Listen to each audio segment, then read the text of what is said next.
Okay, ladies and gentlemen, welcome back to the channel with another EOS video. Now, we'll be talking about Satoria in this video because it's a major point in transitioning in your account and if you need her or not, if you're free to play, low spender, or a whale. What is this? Okay, let's return to the stage so we can grind it even more. Wait a second, because here it gives you gears. I'll be talking about that later. It's one of the most important things to push as much as possible in the voyage, and I'm telling you, a unit that we can help you cheese out this. Okay, so basically we're gonna be talking about Satoria with her Azure Eye event. So we have the event. You can go and do your Void Abyss. You can click here the missions and try to claim everything, so you can pop these and get everything from here. I was slacking a little bit. We still have 4 days that I can do, which is really good. It comes with the event with the heavenly one, which you jump from block to block and you complete your missions. You gain all of these rewards. If you want to try and get them all, you can. It's not that hard. It's actually easy. It's a simple mode. Now we have also summoning for her. You're gonna get a free summon every day. Every day you do your missions, you're gonna go and summon. Let's do this summon and try to get something. We get some EXP. Hey, I love EXP. And you can have a limitless battle, and so far I'm not that behind. I mean, at 32k, which is really good, or 32 rank with the 32 4 trillion, something like that. I don't know, but the rewards are worth it and it's really good. And you're gonna get a copy of her 100% if you're gonna go and do the star redeem. She's gonna be down there, and as you see, I got her. You get 10 shards of her and that's it. So 1 copy. So if you're free to play, is it important to get 1 copy of these units? Absolutely yes. She's the SP character, the only one that is free to play, or the only one that you can get for free to play right now, because the other one is Cronus, and Cronus is super hard. As you see, I'm getting almost everybody, and here we go, an SP character actually on your account, which is absolutely huge. Yes, get 1 copy of her. Yes, it will be helpful at 1 copy. How is it gonna be helpful? Because when you upgrade everybody and when you go to your hero museum and you unlock all the slots, you can put everybody on your lineup or everybody that you own here, and then you will have a wide variety to do many events and many other stuff. So that's it for this one. We'll be talking now about Satoria and how good she is. If you are whaling or spending a little bit of money and you want to max her out or get her to that level, what is the most important thing to get her at? It's at 12 stars. 12 stars, she becomes really impactful. She becomes a little bit good, or I could argue that she becomes broken. She's a mage. She's from the sword faction. She does curse. She's a curse unit, which it means anything with gears, anything that with items that will allow you to increase damages with curse will be great. And she's a full AoE nuker. She does a lot of damage. She's a good buffer. Plus she heals a little bit for your lineup. And she goes good with Cronus. Now Cronus is the hardest unit in the game because it's pay to win. Obviously, you're not gonna get it easily unless you're whaling so hard. And she work good, I think, with Yukai. I forgot her name, but yes, she works good with Sukuna, this version. She has a skin. The skin gives her a lot of buffs. Lovely skin. The more that you upgrade the skin, the more that she becomes, let's say, with less clothings. Okay, her stats are absolutely beautiful. You might say the aptitude, and many people didn't understand that. Why is it 100 for the UR and the SP characters, and for other characters at 90, some are 88? This is the base stats of her attack, of her magical attack, defense, speed, HP, everything. The base attacks. So everything that is based on her as a stat, it can allow her to, this is the rating that you can say. If you played any other games, NFL, NBA, FIFA, whatever it is, this determines how much power they have even at level 1 and their potential to go and grow and grow. So it means she's not a tank, but she can tank because of her high HP, something like that. You can look at her HP and go and compare it to somebody else. Now she's a magical attacker. She depends on magic damage, and we're gonna see a lot of magic damage. Many people are asking me, what's the hero sacred gear here? It's the exclusive that they're gonna get. It will be unlocked later. It's another feature in the game that we'll be talking about it in the future when they release it to our servers. If you play on early server, this feature will come earlier, I think, than expected. On other stages, it will come later. Now, if you're new to the game and you might look here and tell me, oh, we still don't have the event. If you started the game, the events will be doing them with the server progress. So this is what I love about this game. If you start now, you're not gonna miss out on the previous events. You're gonna have them one by one until you have them all accumulated up. So we have her event right now and we can obtain her, and you can farm her and get 10 shards of her. It will take you a little bit of time, but you can get it eventually. So let's go and talk about her skills, because she's one of the units that absolutely destroys on lineups and absolutely buffs herself to a limitless end, because her buffing is going through attack and she does curse, and we know curse is really a good lineup right now. The meta is playing either one-shotting or doing curse and destroying all the enemy lineup. So she got a little bit of combos. We're not gonna talk about that. Let's talk about her skills. So as I said, she's a magical unit, so she does good amount with buffing with magical. So if anybody buffs magical attacks, she'll be happy with this lineup. Her ultimate, which is the most important one for her, which is an AoE, and we'll be talking about it and where to transition the most. So I said 12 stars, so the 11 stars is we're gonna be unlocked. Anything else will be even better. So what does she do? Combined Azure and Hermit, these are two debuffs, one buff, one debuff, or she does one buff and two debuffs. To shatter the space, attacks all enemies, dealing 109% magical damage to all targets, with a 50% chance to apply Azure for 4 turns to the targets, and grants counter spell to the ally with the highest attack. I think it gets the Hermit somewhere here. I don't know where, but if they have Hermit, we're gonna be talking about her with another passive.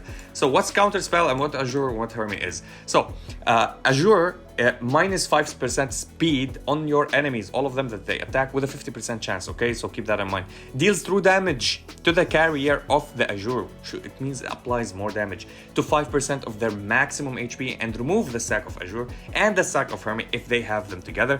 If the carrier also carry the stack of Hermit, and you're gonna see the Hermit when they have a stack of Azure also, if they have it, they remove it as well.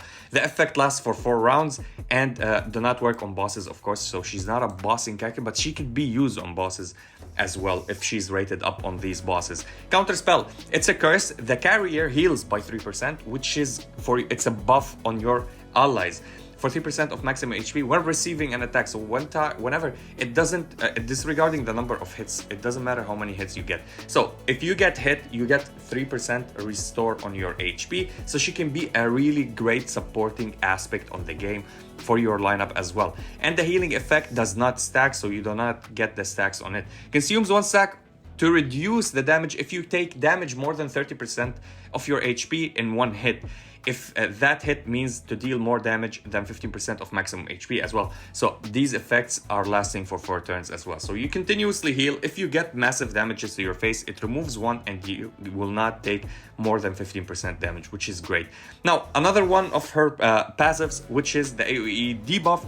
It's a normal attack, so it's a passive normal attack. So normal attacks deals 3 random targets on the lineup. Random, it doesn't matter if they are in the front, the back, or in the middle. It does it to randomly. There's a 30% chance to apply 1 layer of Azure, and this one will be good or will be good for your team on the enemy, because you're gonna debuff them as well. And it increases the chances, and in level 4, so it's at 70 star. In addition, for the first layer, there is another 50% chance to put a layer of Hermit. So what does Azure? We said, okay, nice, thank you. We said what Azure does. Hermit, minus 5% in damage resistance. This is one of the greatest debuffs in the game. It does not reduce magical defense. It does not reduce physical defense. It does not reduce defenses in as a specific kind of defense. It reduces damage resistance. So the boss will take more damages it does not matter what kind of damage you deal for them. This will help you capitalize on everything, and deals through damage to the carrier equal to 5% of maximum HP, just like the other spells. Then removes a stack of Azure or a stack of Herm if the carrier has a stack of Azure, so it removes them both. These effects last for 4 rounds and do not work on bosses, sadly, so damage resistance down is only on your enemies. So if you're playing for PvP, this is a great solid lineup, or PvE except bossing, so in stages this will help you a lot. Now, her other passive, which is a passive for her stats, which increase her stats, it goes up to 20% on attack, 15% on HP, and if you max it up, it goes up to 70% on attack, 40% on HP, and 20% in extra damage. It means that attack 70%, 20% damage, this is huge, and it also allows you to increase your counter spell.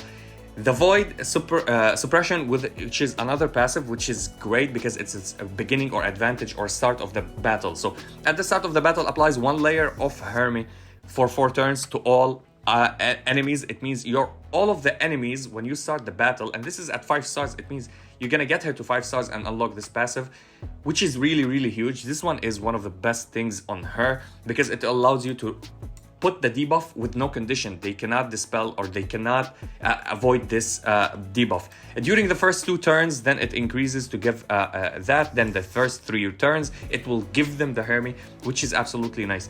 Now, in addition, every 20% decrease in the character's HP ratio grants them 1 layer of unlimited tactics. We begin talking about it. It gives dodge, and yeah, I think it gives dodge. This effect can only trigger once at the same HP ratio. It does not stack immediately unless you go with ratio like specific amount of HP decreasing and decreasing. And the first 4 turns for level 4, the first and level 5, it adds a 1 layer of Hermie to all enemies. And every 10% decrease in character's HP ratio grants them 1 layer of unlimited tactics. Now, what is unlimited tactics? Plus 5% in dodge per stack, up to 10 stacks. It means you can go up to 50% in dodge, which is huge. It can be avoided, or it can avoid all the damages taken, and it lasts until the end of the battle. So it cannot be removed. They cannot remove it from you, and it does not say anywhere that it expires on any rounds, which is absolutely huge. Now, let's talk about her last passive, which is the greatest one for her. So it's a buff and it's a passive that unlocks at 12 stars. This is why the pivotal point to get her at 12 stars, her damages will be crazy insane, plus she deals through damage. It means she's one of the top priority. So gain plus 3% attack when casting rage skills for each ally carrying counter spell. So when you get counter spell, and this one, okay, so you get the 3%, okay? Perfect, great, absolutely fantastic. Now the counter spell is removed from your ally. Does that mean that she loses the attack? No, it stays until the end of the battle. So every time you apply a counter spell and you do, or let's say you applied counter spell on like 5 on your enemy or on your ally team, 5 counter spells, and then you do a rage skill, which is any type of rage skill, your ultimate or something. So 5 by 3, and you get the 15% on the attack. And then when they expire and get another counter, when you do an ultimate or anything that is related to rage, when you consume rage with her, she gains another buffs of attack, and it ramps up and ramps up and ramps up until the end of the battle. You only need to keep her surviving, only need a little bit of heals and the protection, and that will be it. And get her on that dodge, because we said that on the void she gets the unlimited tactics, which will help her get a lot of dodge until the end of the battle. Stacks up to 10 times, which is 50%. It's a coin flip toss that you might get hit or not hit with every single attack, so it's a 50-50, which makes her one of the most reliable units in the game right now. And as I said, her attacks or her base stats are absolutely huge, and she's a magical damage user. It means you can use her with burn team, you can use her with any other team that deals magical damage. This was for Satoria. Do I recommend, if you're spending, to go for her? Yes, if you are spending and you're going for her, she will be a major spike on your account, especially if you can get that Kronos as well. If you're playing Kronos and if you're playing Satoria on the same lineup, I think you can wipe clean everybody if you have another damage dealer and a little bit of shielder or negating damage on your team. Or if you're playing stunlock teams with her, she would be absolutely helpful on the lineup. And yeah, that was it for Satoria. That was it for the video. Let me know if you're gonna build her. And as I told you, if you're free to play, go get these 10 shards. It will be a big addition for your collection. Plus you're gonna use her even at 1-star level, or with no stars on her levels. If you have her unlocked, you might use her in some situational places just for her to dealing that damages, because it's really helpful for your lineup. And yeah, that was it for the video. I'll be seeing you in the next one.